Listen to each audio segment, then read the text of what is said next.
እንደምን ውላችኋል? ደህና ናችሁ ወይ? ዛሬ ጃንዋሪ 2 2026 ነው። ሰዓቱ ጥቂት ከእኩለ ቀን አለፍ ብሏል እኔ ባለሁበት ቦታ እና እንኳን አደረሳችሁ ለአዲስ ዓመት።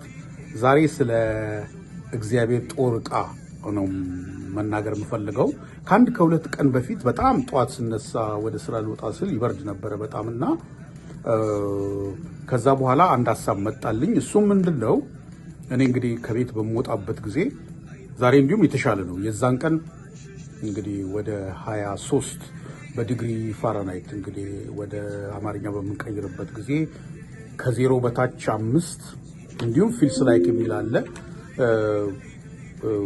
11 ሁሉ ወደ ኋላ ይሄድ በጣም ይበርድ ነበረ እና ከቤት በመውጣበት ጊዜ ያንን ብርድ ለመቋቋም ፕሮፐርሊ መልበስ ነበረብኝ። እንኳን ዛሬም የተሻለ ነው፣ ግን ይሄው እንኳን ለብሻለሁኝ እንደምታዩኝ እና ከውስጥ በደንብ አድርጌ ለብሻለሁኝ። ሹራብ አለኝ፣ ሸሚዝ አለኝ።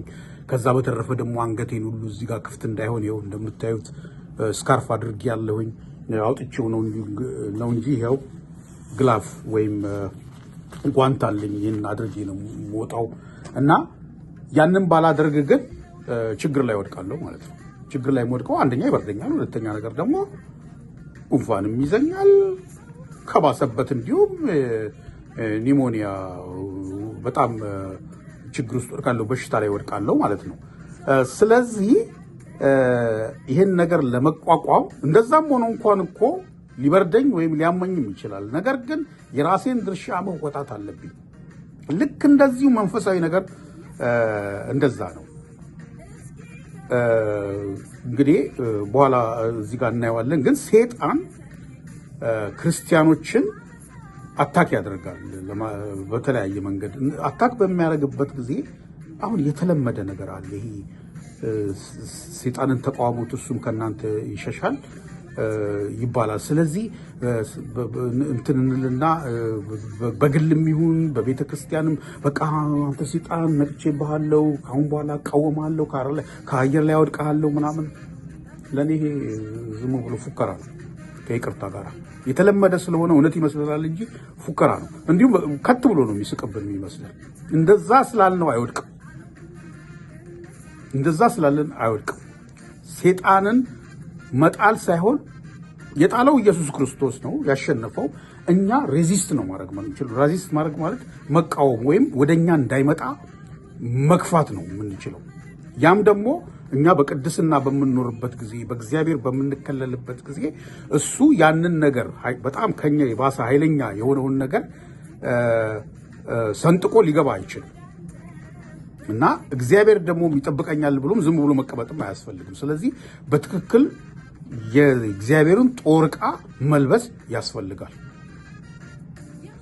እንዲሁም ይሄ ድብብቆሽ ጨዋታ ከሰይጣን ጋር ምናምን በጣም አደገኛ ነገር ነው። በኋላ እንግዲህ እዚህ ጋር እንደተጻፈ ሁሉ ሰማያዊና የጨለማ ኃይል ነው እሱ ያለው እና ክርስቶስን ራሱ መጥቶ የፈተነ ነው እና ስለዚህ ያንን ነው መናገር የምፈልገው። ከጥቂት ቀናት በፊት የዛን ቀን የብርዱ ቀን በቮይስ እንትን ብዬ ነበር ለጥቂት ወገኖችና ቴሌግራም ላይ ለቅቄ ስለነበር ይቺ ነገር ከጭንቅላት ሳትጠፋ ሼር ላድርጋችሁ ብዬ ነው። የእግዚአብሔር ስም የተባረከ ይሁን። እሺ ቃሉ ምን ይላል? ወደ ኤፌሶን ሰዎች ምዕራፍ 6 ከቁጥር 10 እስከ 20 ያለውን አነበዋለሁኝ። በቀረውስ በጌታና በኃይሉ ችሎት የበረታችሁ ሁኑ፣ የዲያብሎስን ሽንገላ ትቃወሙ ዘንድ እንዲቻላችሁ የእግዚአብሔርን ዕቃ ጦር ሁሉ ልበሱ። መጋደላችን ከደምና ከስጋ ጋር አይደለምና ከአለቆችና ከስልጣናት ጋር ከዚህም ከጨለማ ዓለም ገዦች ጋር በሰማያዊ ስፍራ ካለ ከክፋት መንፈሳውያን ሰራዊት ጋር ነው እንጂ። ስለዚህ በክፉ ቀን ለመቃወም ሁሉ ፈጽማችሁ ለመቆም እንድችሉ የእግዚአብሔርን ጦር ዕቃ ሁሉ አንሱ። ሁለት የተናገረ ኢምፖርታንት መሆኑን ለመናገር ማለት ነው። እንግዲህ አለና አሁን ይዘረዝራችሁ ጀመር። ወገባችሁን በእውነት ታጥቃችሁ የጽድቅንም ጥሩር ለብሳችሁ በሰላም ወንጌልን በመዘጋጀት እግሮቻችሁ ተጫምተው ቁሙ። በዚህ ሁሉ ላይ ጨምራችሁ የሚንበለበሉትን የክፉን ፍልጻዎች ሁሉ ልታጠፉ የምትችሉበትን የእምነትን ጋሻ አንሱ። የመዳንንም ራስ ቁር የመንፈስንም ሰይፍ ያዙ፣ እርሱም የእግዚአብሔር ቃል ነው። እነዚህ ሁለት ነገሮች ናቸው።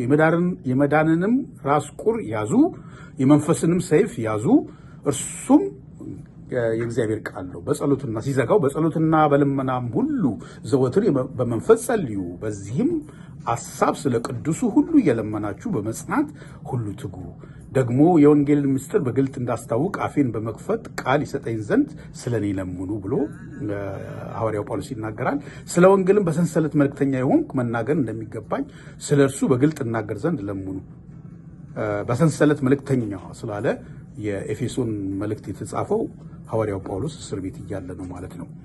እና ሐዋርያው ጳውሎስ እንግዲህ እንደምታዩት የውጪ የማያቸውን ነገሮች ወደ መንፈሳዊነት እየቀየረ የሚጽፉባቸው ኮንዲሽኖች አሉ። ለምሳሌ የእኛን ቦዲ የሰውነታችን አካላትን አይቶ የጻፈው ነገር አለ ሮሜ ምዕራፍ 12 ላይ እና እዛ ላይ ምንድን ነው ያለው? አይን ከሌለ መስማት የት ይመጣል?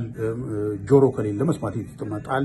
ነገር ግን ተቀናይተው እንደሚሰሩ እንዲሁም ደግሞ የደከሙት ራሳቸው ይበልጥ ፕሮቴክት መደረግ እንዳለባቸው ኤክሴትራ የተናገራቸው ነገሮች አሉ።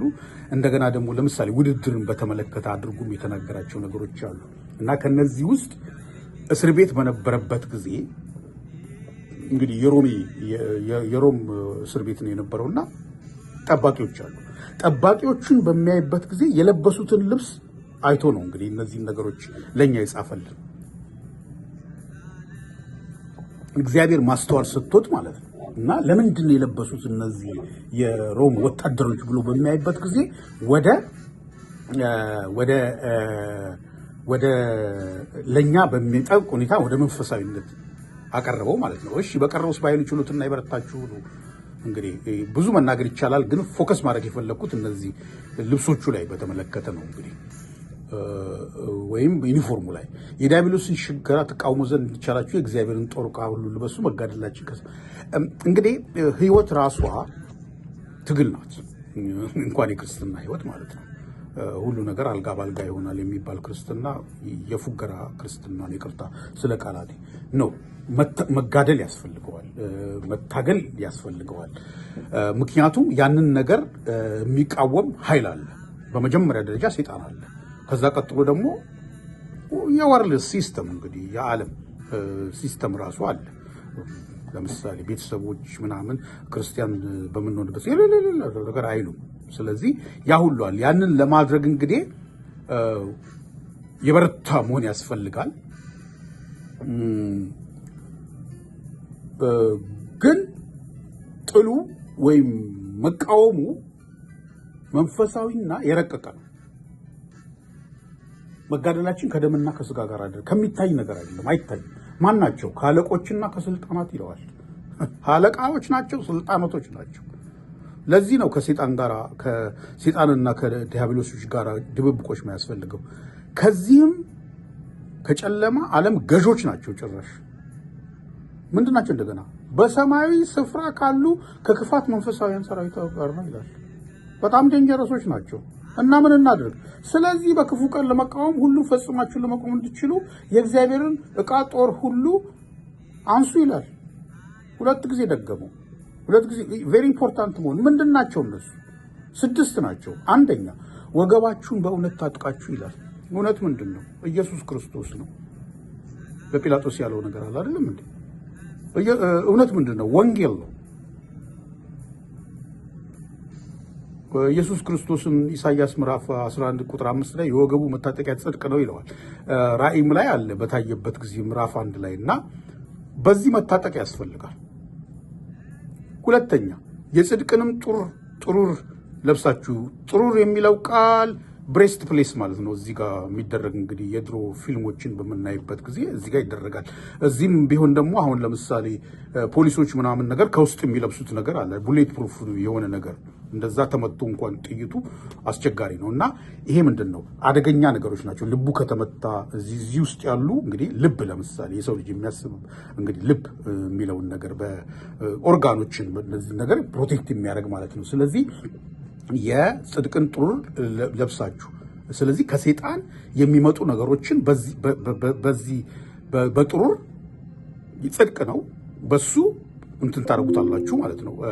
ሬዚስት ታደርጉላችሁ። ሶስተኛ በሰላም ወንጌል በመዘጋጀት እግሮቻችሁ ተጫምተው ቁሙ ይላል ማለት ነው።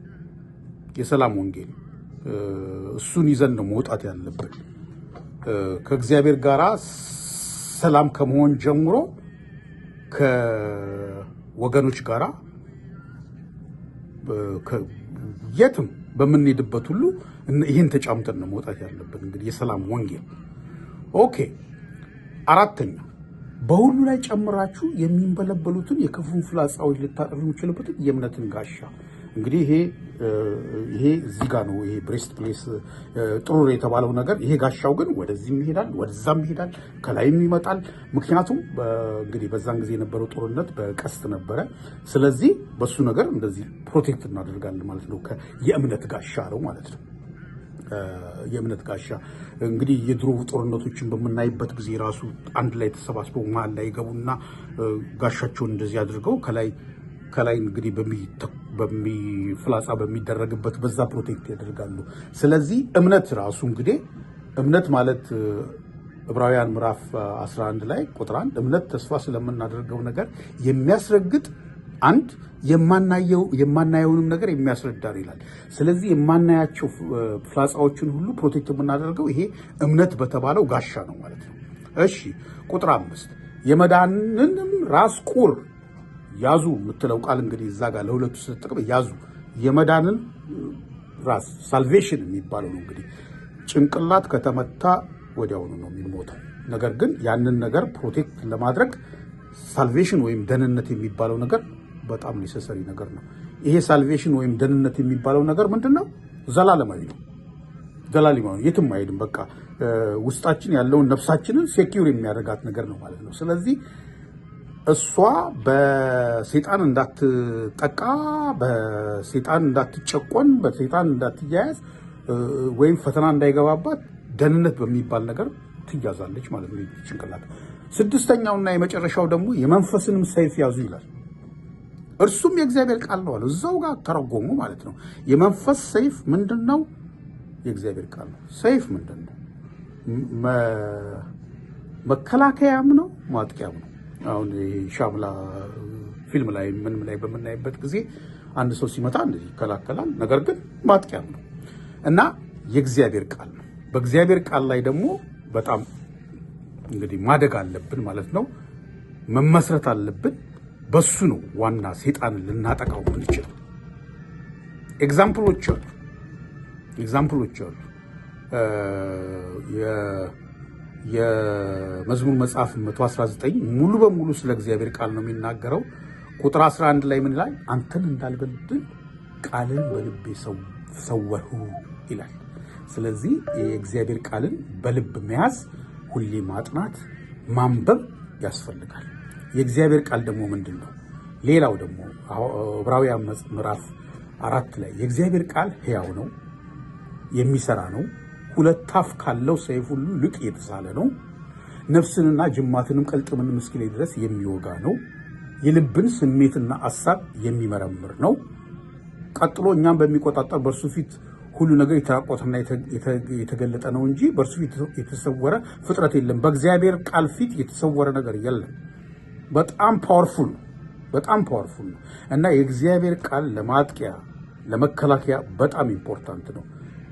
ጌታችን መድኃኒታችን ኢየሱስ ክርስቶስ ዲያብሎስን ሬዚስት ያደረገው ሂድ ከዚህ እቃወምሃለሁ በማለት አለም በእግዚአብሔር ቃል ነው። ኤግዛምፕል ማቴዎስ ምዕራፍ 4 ላይ ምን ይላል? ከዚያ ወዲያ ኢየሱስ ከቁጥር 1 እስከ 11 ከዚያ ወዲያ ኢየሱስ ከዲያብሎስ ሲፈተን ዘንድ መንፈስ ወደ ምድረ በዳ ወሰደው። 40 ቀንና 40 ሌሊትም ከጦመ በኋላ ተራበ።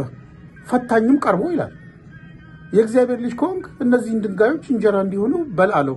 ምን አለው? እርሱም መልሶ ሰው በእግዚአብሔር አፍ ከሚወጣ ቃል እንጂ በእንጀራ ብቻ አይኖርም ተብሎ ተጽፏል አለው። ይሄ እንግዲህ ዘዳግም ላይ የተጻፈ ነገር ነው። ፈታኙ ይላል ግን ሉቃስ ይመስለኛል ዲያብሎስ ይለዋል። እና እንደዚህ መጨረሻ ላይ ምን አለው? ክብራቸውን አሳየውና ወድቀ ብትሰግድልኝ ይህን ሁሉ እሰጥሃለሁ አለው። ያን ጊዜ ኢየሱስ ሄድ አንተ ሰይጣን ለጌታ ለአምላክ ስገድ እርሱም ብቻ አምልክ ተብሎ ተጽፏልና። ያን ጊዜ ዲያብሎስ ተወው ይላል። በቃሉ መልሶ ሂድ ሲለው ነው የሄደው። እና ከሱ መማር አለብን ማለት ነው። እና የእግዚአብሔር ስም የተባረከ ይሁን። እና ይሄ ክፍል በሚያልቅበት ጊዜ ቁጥር 18-20 በጸሎትና በልመና ሁሉ ዘወትር በመንፈስ ጸልዩ።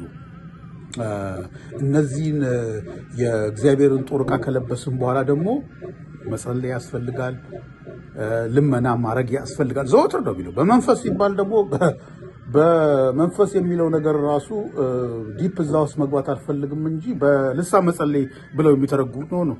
በመንፈስ ጸልዩ፣ እንደ እግዚአብሔር ቃል፣ እንደ እግዚአብሔር ሐሳብ፣ እንደ እግዚአብሔር ምሪት ጸልዩ ማለት ነው። በዚህም ሐሳብ ስለ ቅዱሳን ሁሉ እየለመናችሁ ለራስ ብቻ ሳይሆን ደግሞ ለሌሎች መለመን ያስፈልጋል። በመጽናት ሁሉ ትጉ ይላል። መጽናት ያስፈልጋል። ደግሞ ማለት ስለ ራሱ ደግሞ የወንጌልን ምስጢር በግልጽ እንዳስታውቅ አፌን በመክፈት ቃል ይሰጠኝ ዘንድ ስለኔ ለምኑ አለ። ለሚኒስተርስ፣ ለፓስተሮች፣ ለአገልጋዮች መጸለይ ያስፈልጋል። ምን አለ? ስለ ወንጌል በሰንሰለት መልእክተኛ የሆንኩ መናገር እንደሚገባኝ ስለሱ በግልጽ እናገር ዘንድ ለምኑ። ዝም ብሎ ደግሞ መናገር አያስፈልግም። መናገር እንደሚገባኝ እንደ እግዚአብሔር ፈቃድ ትክክለኛውን ነገር እንድናገር ብሎ ሐዋርያው ጳውሎስ ይናገራል ማለት ነው። 6ቱን ነገሮች አንዴ ደግምና አበቃለሁኝ።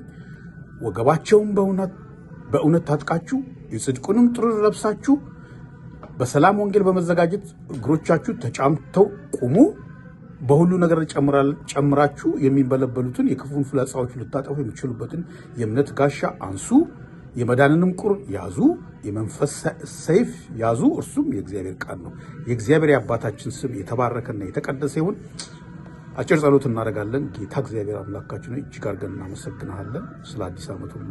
ጌታችንና መድኃኒታችን ሆይ አዲሱን ዓመትን ደግሞ የተባረከና የተቀደሰ ያንተን ደግሞ መንግስት የምናሰፋበት እንድታደርግልን እንለምናሃለን። በረከት፣ ጥበቃ፣ ምሕረት ሁሉ ከኛ ጋር ይሁን። ይህንን በሚሰሙትም ላይ ደግሞ በረከት ይብዛላቸው። ይህም የሰሙትም ነገር ለፍሬ እንዲሆንላቸው ደግሞ እለምናሃለሁ። ሁሉ ለስም ክብር ይሁን በናዝሬቱ በጌታ በኢየሱስ ክርስቶስ ስም አሜን።